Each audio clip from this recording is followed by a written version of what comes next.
Poucos clubes no mundo carregam tanta grandeza quanto o Real Madrid.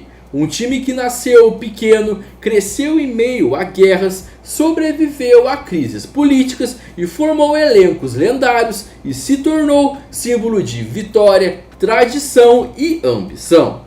A história do Real Madrid não é apenas sobre futebol, é sobre poder, cultura, política e inovação.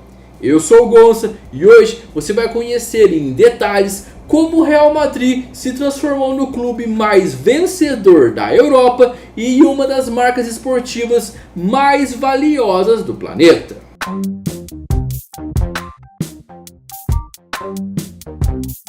Mas antes de começar o vídeo, quero pedir com muito carinho para você deixar o seu gostei, que é muito importante, compartilhar o vídeo e se inscrever no meu canal. A origem do Real Madrid. A história do Real Madrid começa no início do século XX, quando o futebol estava apenas engatinhando na Espanha. Em 1900, Madrid era uma cidade que crescia rapidamente, mas o esporte ainda era uma novidade trazida por estudantes, trabalhadores britânicos e aristocratas fascinados pelo novo jogo. Foi então que dois irmãos catalães chamados Juan Pardos e Carlos Pardos, apaixonados por futebol, reuniram um grupo de jogadores amadores e em 6 de março de 1902 fundaram o Madrid Futebol Clube. Na época não existia campeonato espanhol e não existia a Copa do Rei da forma como conhecemos hoje, e tudo era organizado de forma regional. Ainda assim, o Madrid Futebol Clube rapidamente se destacou pela organização, disciplina e principalmente pela visão de seus fundadores.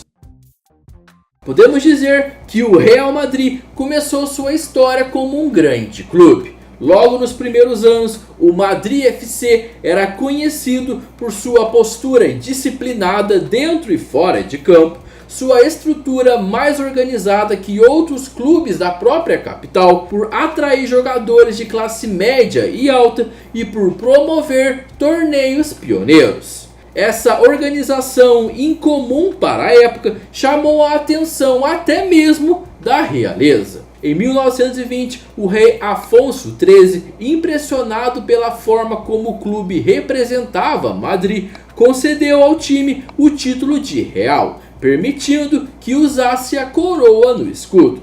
Assim nascia oficialmente o Real Madrid Clube de Futebol. Esse detalhe, embora pareça simbólico, foi fundamental. O clube começou a ser visto como um dos representantes oficiais da Espanha no esporte, e essa imagem o acompanharia por décadas. O renascimento com Santiago Bernabéu. Se a primeira fase do Real Madrid é sobre nascimento, a segunda é sobre reconstrução total. E o nome responsável por isso é Santiago Bernabéu.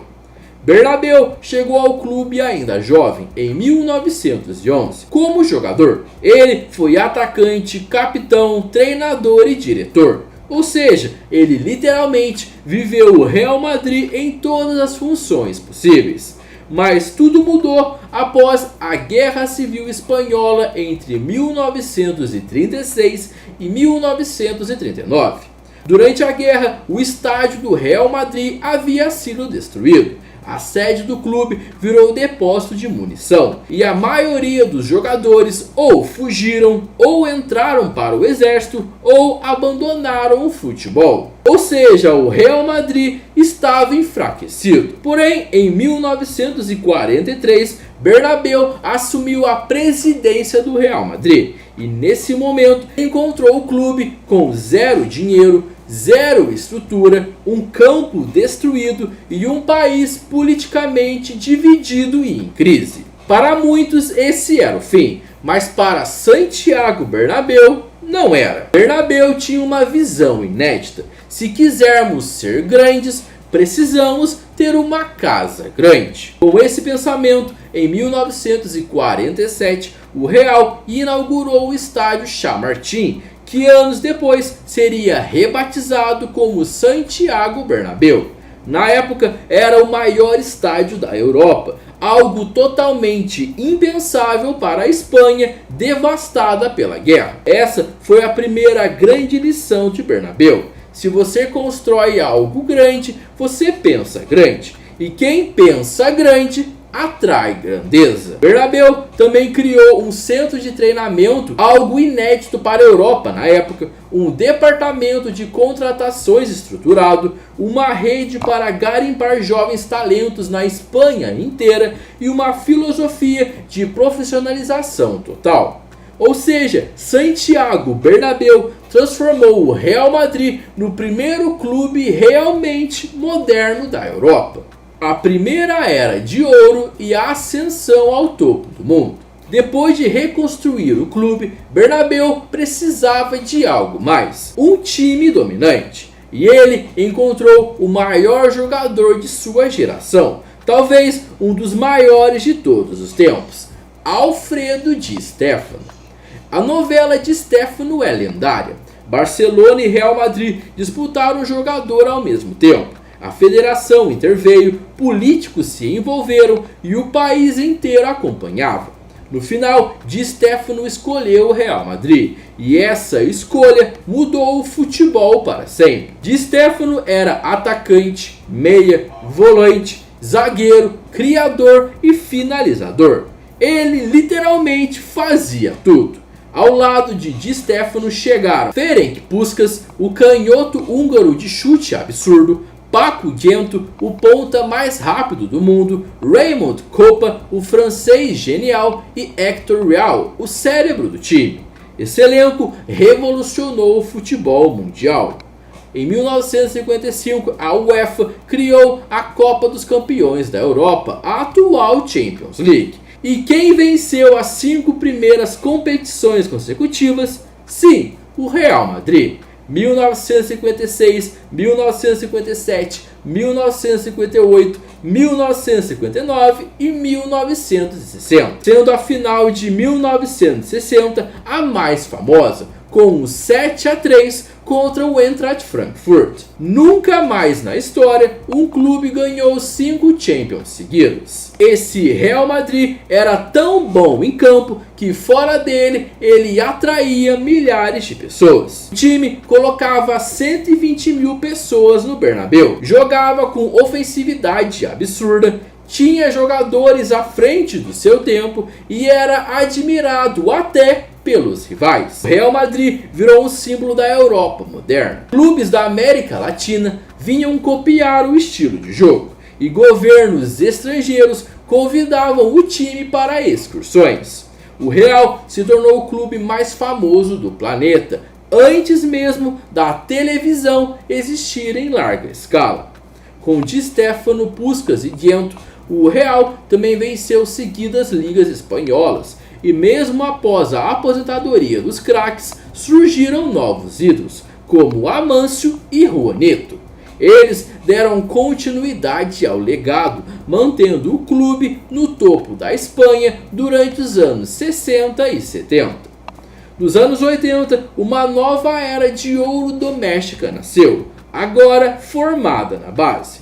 A chamada Quinta del Buitre, liderada por Emílio Butragueño, conhecido como El Buitre, incluía Michel, Sanches, Martín Vázquez e Pardesa. Essa geração devolveu o espetáculo ao Bernabéu e venceu 5 ligas seguidas, reerguendo o clube em tempos de crise econômica. Eles prepararam o terreno para a modernização que viria nos anos 2000. A Era dos Galácticos. A virada dos anos 2000 marcou uma transformação radical. O presidente Florentino Pérez, eleito em 2000, apresentou uma visão ousada: transformar o Real Madrid no maior clube esportivo do mundo, tanto dentro como fora de campo. Florentino entendeu algo que mudaria o futebol para sempre. O futebol não é apenas esporte, é entretenimento. E entretenimento é negócio. Seu projeto foi simples e genial. Ele planejou contratar todo ano um jogador de impacto mundial. No ano 2000, contratou Figo, a transferência mais polêmica da história. Florentino começou com o impossível: tirar Luís Figo do Barcelona, o maior ídolo do rival na época. O Camp Nou, estádio do Barcelona, virou um inferno na volta do jogador. Até uma cabeça de porco foi jogada no campo do clássico. Figo virou símbolo da nova era. O Real Madrid já não comprava craques, ele tomava craques dos outros gigantes. No ano de 2001 chegou Zidane, a perfeição em campo. No ano seguinte veio Zinedine Zidane por um valor recorde. No Real, Zidane marcou um dos maiores gols da história do futebol, o voleio na final da Champions de 2002 contra o Bayer Leverkusen. Em 2002 chegou o Ronaldo Fenômeno. O Real contratou o Ronaldo logo após ele ser o melhor jogador da Copa de 2002. Ele chegou ovacionado e explodiu em gols. Em 2003 chegou Beckham, o ícone global. David Beckham não era apenas jogador, era marca. Com sua chegada, o Real virou a equipe mais popular da Ásia e multiplicou as receitas. Os Galácticos eram um espetáculo, mas havia um problema. A equipe encantava o planeta, vendia camisas e ocupava manchetes, mas faltava algo fundamental: equilíbrio tático. Florentino vendia volantes defensivos e buscava sempre atacantes e acumulava estrelas, porém no mesmo setor. Resultado: o time ganhou menos campeonatos espanhóis do que o esperado. Houve instabilidade com treinadores, derrotas dolorosas na Champions e uma queda brusca após 2005. Mesmo assim, a marca Galácticos transformou o Real Madrid no time mais famoso do mundo. A ressurreição e a era Cristiano Ronaldo. Depois do fim dos Galácticos, o Real viveu anos frustrantes, até que Florentino Pérez voltou em 2009 com um plano ainda maior: montar o melhor time do século XXI. Nesse ano, ele contratou Kaká, Benzema, Xabi Alonso e principalmente Cristiano Ronaldo. A chegada de Cristiano Ronaldo foi um divisor de águas. Apresentado para 80 mil torcedores, Cristiano Ronaldo chegou com status de superestrela, mas teve mais do que isso. Ele virou sinônimo de Real Madrid. Foram 438 jogos, 451 gols, 16 títulos, 4 Champions League e 4 bolas de ouro. Nenhum jogador marcou mais pelo Real Madrid. Cristiano transformou o clube e foi transformado por ele. Em 2016, Zinedine Zidane retornou ao clube, porém agora assumindo como treinador. Ele criou um dos times mais equilibrados e letais da história moderna. Com Zinedine Zidane como técnico, o Real conquistou a Champions de 2016, a Champions e a La Liga de 2017 e a Champions League de 2018.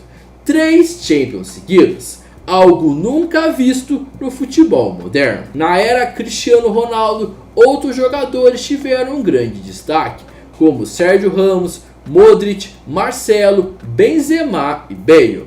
Essa geração colocou o Real em um patamar inalcançável. A era recente. Com a saída de Cristiano Ronaldo em 2018, muitos apostaram no declínio do Real Madrid, mas o clube fez o que sempre faz: se reinventou. Florentino mudou a estratégia. Em vez de gastar bilhões em estrelas prontas, passou a investir em talento sub-21. Chegaram Vinícius Júnior, Rodrigo, Valverde, Camavinga, Tchouaméni e Bellingham. Todos jovens, rápidos e com altíssimo potencial de crescimento. No ano de 2022, houve o retorno de Ancelotti, técnico que já teve passagem pelo clube. Em 2022, o Real fez uma das campanhas mais épicas da Champions League. Virada contra o PSG, virada contra o Chelsea, virada contra o City e o título contra o Liverpool, com Vinícius marcando o gol na final e Benzema se tornando bola de ouro. Em 2024, o jogador Mbappé chegou ao Real Madrid. O francês, junto com as estrelas Vinícius Júnior, Rodrigo e Bellingham, vem se tornando um dos times mais perigosos do mundo. Polêmicas. Bem, como sabemos, nenhuma história tão grande é feita apenas de glórias. O Real Madrid também coleciona polêmicas marcantes. Vamos começar falando sobre a rivalidade política com o Barcelona. Durante o regime de Franco de 1939 a 1975, havia a percepção de que o Real Madrid recebia benefícios políticos, enquanto o Barcelona era simbolicamente o time da resistência catalã. Embora historiadores debatam isso até hoje, as tensões tornaram o El Clássico o jogo mais politicamente carregado do mundo. Conectando com o Barcelona e relembrando a contratação de Figo pelo Real Madrid vindo do maior rival. Quando Figo voltou ao Camp Nou como jogador do Real, a arena explodiu em ódio. Objetos foram atirados, incluindo garrafas, isqueiros, moedas e a famosa cabeça de porco. Esse é até hoje um dos episódios mais radicais do futebol europeu. Em 2021, Florentino Pérez liderou o projeto da Superliga, que quase destruiu a relação entre grandes clubes europeus. A ideia da Superliga era criar uma competição de futebol de elite que rivalizasse com a Liga dos Campeões da UEFA, focado em maximizar receitas financeiras e garantir a participação constante dos maiores clubes do continente. A pressão da mídia, torcedores e federações foi gigantesca e o torneio foi suspenso, embora Florentino Pérez ainda tente ressuscitá-lo.